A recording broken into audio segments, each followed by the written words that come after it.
Narito ang reaksyon ng ilang mga leader sa Bangsamoro Region sa paglagda ni Pangulong Marcos sa batas na nagtatakda ng BARM parliamentary elections sa Setyembre.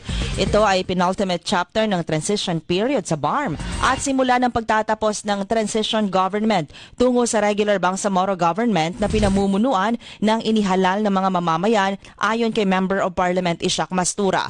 Para kay Member of Parliament Nagib Sinarimbo, ang batas ay suporta sa kapangyarihan ng Bangsamoro na bumoto at pumili ng kanilang mga leader sa pamahalaan. Nangako siyang tutulong upang maging mapayapa at maayos ang parliamentary elections.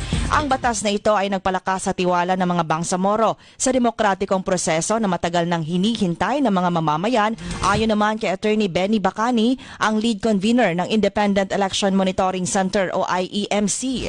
Bilang COMELEC recognized citizens monitor sa BARM elections, sinabi ni Bacani na ang IEMC ay sumusuporta sa mga paghahanda ng COMELEC upang matiyak na ang halalan ay mapayapa at may kredibilidad. Ayon naman kay Maguindanao del Sur Congressman Ismail Mangudadato, napapanahon ang paglagda ni Pangulong Marcos sa batas dahil nagbigay ito ng sapat na panahon sa mga kandidato at botante na maghanda para sa halalan.